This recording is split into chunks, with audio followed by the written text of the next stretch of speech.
3 o'clock here in the French capital. You're listening to Radio France International. Good afternoon, I'm Anne-Marie Besada. Here are your top stories. Gambia's President-elect Adama Barrow has arrived in Senegal just a day after West African leaders failed to convince President Yahya Jammeh to accept defeat following December's polls. That's according to a coalition member and local media in Senegal. Senegal had agreed to host Barrow until his inauguration on January 19th. Barrow won the December election by a slim margin, but after initially conceding defeat, Jammeh contested the results and refused to step down. Barrow is currently backed by the African Union, the West African bloc ECOWAS, and Western countries. France's Foreign Minister Jean-Marc Ayrault warned if U.S. President-elect Donald Trump moves the American embassy in Israel from Tel Aviv to Jerusalem, there will be extreme serious consequences. Ayrault was speaking earlier today in Paris during the Mideast Peace Conference that's being hosted by France today, but is not being attended by either the Palestinians or Israelis. But 70 other countries have gathered in the French capital to try and revive peace efforts to the ongoing conflict.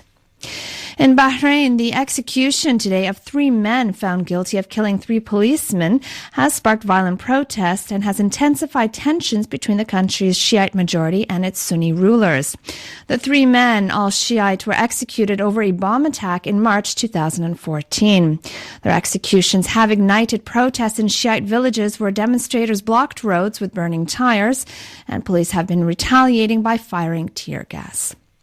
In Chechnya, strongman Ramzan Kadyrov says his forces have detained more than 50 insurgents linked to the Islamic State armed group. Writing on Instagram today, Kadyrov says security forces captured an armed group coordinated by a Chechen fighter located in Syria, along with arrests taking place across various locations yesterday. The Russian North Caucasus is a major source of foreign jihadists fighting in Iraq and Syria. Russia says it is facing increased cyber attacks from abroad. The quote made by a senior security official today was in response to Western accusations that Moscow is mounting an aggressive operation targeting information networks in the U.S. and Europe. U.S. intelligence agencies maintain, however, that Russian President Vladimir Putin ordered a cyber campaign aimed at boosting Donald Trump's chance at winning November's election. Those are your top stories for now. Stay tuned for today's Paris Live Weekend. And just a reminder to all our listeners out there that you can always reach us online at english.rfi.com.